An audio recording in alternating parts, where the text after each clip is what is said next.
Success is not an option. Must. என்னால் ஒரு Barbara பெரிய லைஃப் வாழ முடியும்னு நம்பிக்கை இருக்கு. அப்படியே மீன் பிடிச்சு ஊர் சுத்திட்டு வருஷ நாள் ஓடுறது குறைச்சிட்டு கொஞ்சம் ரெஸ்ட் எடுக்கலாம்ல. நீங்களே எல்லாரும் மாதிரி இருந்தீங்க. காசு வாங்கி பழகிக்க. 15,000 ரூபாய் தான் வரும். அதுக்குள்ள குடும்பத்தை நடத்த முடியும்னா ஓகே சொல்லுங்க. நண்பன் சசி பல இடங்களில் நினைவுபடுத்தினார். என்னுடைய நண்பர் பிரசாந்த் எப்படி சொல்லணும்னா, சசி கையில் ஒரு வாட்ச் கட்டியிருந்தான். அந்த வாட்சை ஒரு வாட்டி இப்படி பார்த்தேன். ஈவினிங் ஷூட்டிங் முடிஞ்சோடனே வா போகலாம் அப்படின்னு சொல்லி கூப்பிட்டு போனான். எங்கன்னா ஒரு பெரிய வாட்ச் ஷோரூம் கூப்பிட்டு போயிட்டு, நீ வாட்ச் பார்த்தல, உனக்கு என்ன வாட்ச் பிடிக்குதோ எடுத்துக்கோ. எனக்கு அந்த வாட்ச் தாண்டா பிடிச்சிருக்கு, அதனால தாண்டா அதை பார்த்தேன். அப்போ அது நீ கட்டிக்கோ, எனக்கு வேறு வாட்ச் செலக்ட் பண்ணு அப்படின்னா. அதே மாதிரி நண்பர் கண்ணாடி போட்டிருந்தார். சும்மா அந்த கண்ணாடியை எடுத்து நல்லா இருக்கே அப்படின்னேன். சாயந்தரம் எனக்கு 3 கண்ணாடி வந்துச்சு. அதில் எது வேணுமோ செலக்ட் பண்ணிக்கோங்க. நான் அப்போவே சொன்னேன், எனக்கு அவன் தான் பண்ணியிருக்கான். அவனுக்கு அப்புறம் இப்படி ஒரு நண்பர் கிடச்சிருக்காரு. இந்த பேரன்புக்கு நான் என்ன செய்ய போகிறேன் அப்படின்னு பல நாளாக, ஏன்னா அதெல்லாம் கிடைக்காது, அந்த மாதிரி சொந்தம்லாம் கிடைக்காது. அதுக்கு எப்போவுமே நினச்சிக்கிட்டே இருப்பேன். திடீர்னு ஒரு நாள் எல்லாம் காரணமே இல்லாமல் ஃபோன் பண்ணுவேன். ஐயா எப்படி இருக்கீங்க? நாங்கள் 2 பேரும் ஐயான்னு பேசிப்போம். அதில் ஒரு பெரிய அன்பு இருக்கும். காரணமே இருக்காது. அதாவது என்னென்னா, ஒரு ஃபோன் வந்துச்சுனாலே ஏதோ ஒன்றுக்காக தான் எல்லாருமே ஃபோன் பேசி பழகிட்டோமா. எந்த காரணமும் இல்லாமல் நல்லா இருக்கீங்களா, எப்படி இருக்கீங்க, சாப்பிட்டீங்களா எப்படின்னு கேட்குற ஃபோன் வர்றது ரொம்ப அரிது. அது அங்கேருந்து வரும். நான் பேசியிருக்கேன், அதை உணர்ந்திருக்கேன். நான் எங்கேயோ ஏதோ ஒன்று பண்ணியிருப்பேன், அதை பார்த்துட்டு எனக்கு ஒரு ஃபோன் பண்ணுவார். அதுதான் எனக்கு ஒரு பெரிய ஒரு பிடிப்பை ஏற்படுத்துச்சு. எனக்கும் அவருக்கு இடையில எத்தனையோ படம் பண்ணியிருக்கோம், பண்ணுவோம், ஓடிடுவோம், அப்படியே போயிடுவோம். ஆனால் இந்த படம் ரொம்ப ஸ்பெஷல். இதோட ஆரம்ப புள்ளி அப்படின்னா, தெலுங்கில் இதே ரோல் பண்ணுறதுக்கு என்ன கேட்டாங்க, நான் பண்ண மாட்டேன்னு சொல்லிட்டேன். அப்புறம் தமிழில் வந்தோடனே என் தம்பி கிஷோர் ஃபோன் பண்ணான். இந்த மாதிரி சார் பேசணுன்றாரு. எனக்கு இவருனா பயம். எப்படின்னா, நான் தேட்டரில் ஆப்ரேட்டராக இருந்தப்போ மலையூர் மம்பட்டியான் படம் எடுத்து நான் ஓட்டியிருக்கேன். கொம்பேரி முக்கன் எடுத்து அந்த ஸ்க்ரீனில் பார்க்கும்போதே பதட்டமாக இருக்கும். இப்போ ஒரு ஷாட்டு பார்த்த மாதிரி தான். அவர் எதுக்குடா பேசணுன்றாரு அப்படின்னா, இல்லை எனக்கு தெரியல, நான் இந்த இருக்காரு, இருறான்றக்குள்ளே கொடுத்துட்டான். வணக்கம் சார் அப்படின்னாரு. சார் நான் வந்துடுறேன் சார் அப்படின்னு. ஆனால் நேராக பார்த்த பிறகு தான் தெரிஞ்சது அந்த அன்பு. உண்மையிலேயே ஒவ்வொரு முறையும் அவர் பார்க்கும்போதும் எனக்கு அந்த அந்த அந்த கெத்து இருக்குல்ல, அப்படி இருக்கணும், நம்மளும் இப்படி தான் இருக்கணும், இன்னும் 10 வருஷம் கழிச்சு இப்படி இருக்கணும், 15 வருஷம் கழிச்சா நம்ம இப்படி தான் இருக்கணும் அப்படின்னு ஒவ்வொரு முறையும் உணர்த்திக்கிட்டே இருப்பீங்க. இந்த பேரன்புக்கு இந்த படம் மிகப்பெரிய வெற்றி அடையணும், அவருடைய அன்புக்கு. அப்புறம் அவங்க ஃபஸ்ட்டு ஷாட்டில் வனிதா வந்தாங்க. மிகப்பெரிய கெட்ட வார்த்தை, என்ன இப்படி யாருமே திட்டினதில்லை. திட்டுறாங்க. நான் சார் திட்டுறாங்க சார் அப்படின்னா, இவர் தான் சொல்லி கொடுத்துட்டு வந்து அமைதியாக இருக்கார். நான் சொன்னதெல்லாம் தாண்டி அந்த பொண்ணு திட்டுதுங்க, என்னங்க பண்ணேன்னு கேட்குறாரு சார். அப்புறம் அங்கே கேட்டால், இல்லை சார் தான் சொன்னார் திட்ட சொல்லி. அப்படி ஒரு கோஸ்டார் இந்த படத்தில். அப்புறம் மேம் கூட, சிம்ரன் மேம் கூட ஆக்ட் பண்ணது மறக்கவே முடியாது. அவ்வளோ அழகான ஒரு பெர்ஃபார்மர்.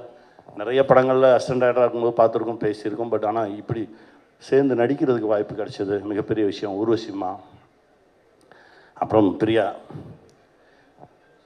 வந்து நீங்கள் நினச்சதெல்லாம் நடக்கும். சரியா? சந்தோஷமாக இருங்க. God plus.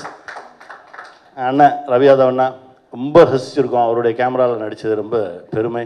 தம்பி இப்போ தான் ரொம்ப நாளாக பார்க்கணும், பேசணும்னு ஆசைப்பட்டுக்கிட்டே இருப்பேன். நிறைய விஷயங்கள் இவரை பற்றி கேள்விப்பட்டிருக்கேன். பட் ஒரே அலைவரிசை, ஆனால் சந்திப்பதற்கு இவ்வளோ காலம் ஆகிருக்கு. ஆனால் ஒவ்வொரு முறையும் நான் நினச்சது எல்லாத்தையுமே இப்போ அவர் வந்து நேராக பார்க்கும்போது சொன்னது ரொம்ப சந்தோஷமாக இருந்தது. ரொம்ப மகிழ்ச்சி.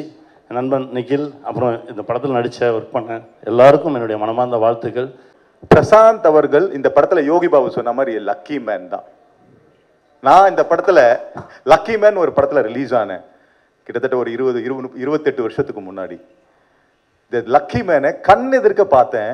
ஒவ்வொரு இடத்துலையும் ஒரு பாசிட்டிவ் வைபோட பார்க்குறாங்க. ஒரு பிரசாந்த்ங்கிற ஒரு கேரக்டரை நடுவில் உண்மையாக சொல்ல இடைவெளி இருந்தது, ஓகே. ஆனால் நீங்கள் எப்போ வருவீங்கன்னு சாதாரணமாக சின்ன பசங்க ட்ரெண்டிங்கில் இப்போ இருக்கிற 90 கிட்ஸ் வரைக்கும் ட்ரெண்டிங்கில் எல்லாருமே பிரசாந்த் சாரை சார் எங்க அம்மா உங்களோட ஃபேன் சார். சார் உங்களோட பாட்டுலாம் பார்த்துருக்கேன் சார், உங்க படம் பார்க்கலனாலும் உங்க பாட்டுலாம் பார்த்துருக்கேன் சார், பிரமாதமா இருக்கும் சார். எவ்வளவு பாசிட்டிவா பேசுறாங்கன்னாக்கா இந்த மனுஷன் சினிமால ஒரு பொக்கிஷன் சொல்லலாம். வளர்த்த வளர்ப்பு அப்படி. கொஞ்சம் பேக்ரவுண்ட் சைலன்ஸ் ப்ளீஸ். ஒரு நிமிஷம் audio. Please please. Hand mic இருக்கம்மா, கார்ட்லெஸ் இருக்க கொடுங்க. வளர்த்த வளர்ப்பு அப்படி. அவ்வளவு ஒரு பாசிட்டிவ். யாருக்கிட்டையுமே ஒரு நடிகை இத்தனை வருஷமா இத்தனை ஈட்டு கொடுத்து கூட அந்த ஒரு நடிகன்ற ஒரு திமிரே இல்லாம ஒரு நார்மல் ஒரு மனுஷன் எப்படி இருப்பானோ எங்க போனாலும் ரெஸ்பான்ஸ் பண்றாங்க. ஏன் அவரை பாசிட்டிவா பாக்குறாங்க? வளர்த்த வளர்ப்பு அப்பா.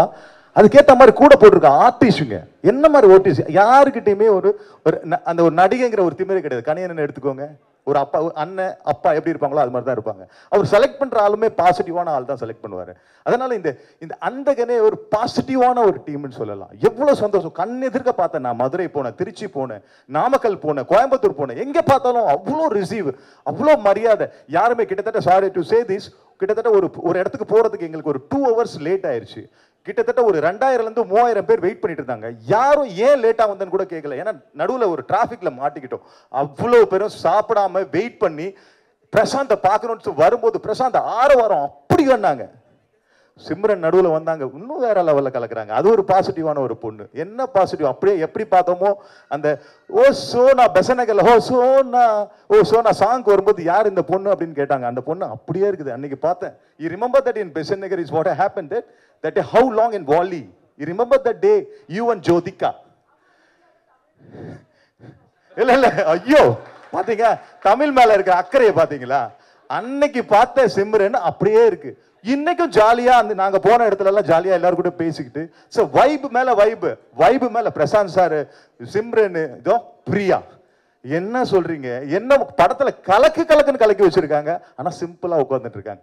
அது என்னவோ தெரியாதுங்க. தியாகராஜன் சார் பார்த்தானா எல்லாரும் ஒரு பயப்படுவாங்க. வீட்டுல ஒரு பெரிய மனுஷன் உட்கார்ந்தா ஒரு பயப்படுவாங்க. உண்மையா, அதாவது ஆர்டிபிஷியலா அந்த பின்னாடி போய் திட்ட மாட்டாங்க. உண்மையிலேயே அப்பா எப்படிப்பா இருக்கீங்க, நல்லா இருக்கு. அந்த மாதிரி ஒரு மனுஷன், அதுக்கு தகுதியானவர் தான் தியாகராஜன் அண்ணன்.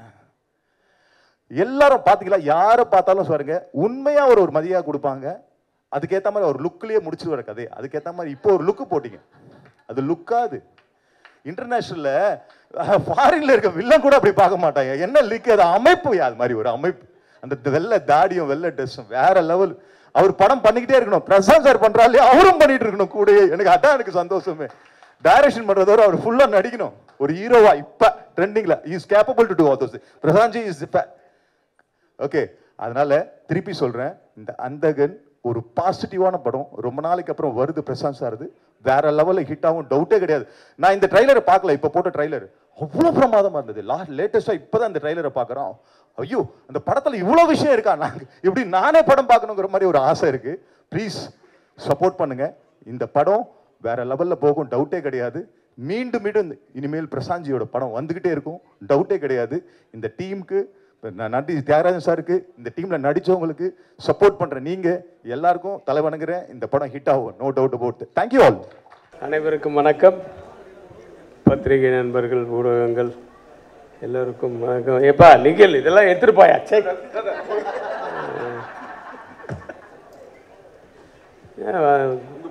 வரும்போது நான் ப்ளூ அண்ட் ப்ளூவில் இருக்கேன். என்னப்பா நீ ஏன் ப்ளூ அண்ட் ப்ளூவில்?